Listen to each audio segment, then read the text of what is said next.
Hola a todos. Salam de همه. Hoy vamos a aprender todos los pronombres personales en español.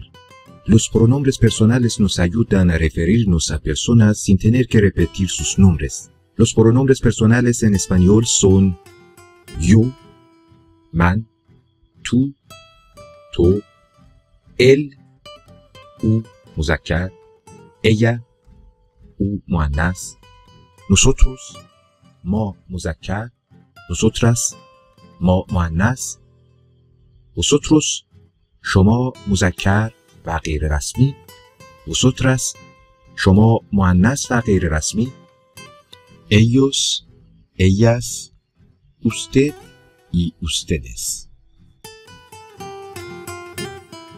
En algunas regiones de habla hispana, especialmente en América Latina, se usa el pronombre vos en lugar de tú en el registro informal. Además, en la mayor parte del mundo hispanohablante se utiliza ustedes para dirigirse a un grupo de personas, incluso si las conoces. در برخی مناطق اسپانیایی زبان به خصوص در آمریکای لاتین از ضمیر وس به جای تو در حالت غیر رسمی استفاده میشه.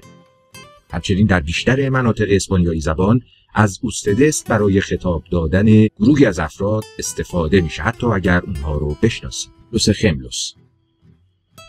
¿Tú estás bien? Yo soy de Irán. Nosotros somos Ali y Sara. Hoy hemos aprendido los pronombres personales en español y cómo se usan en diferentes situaciones.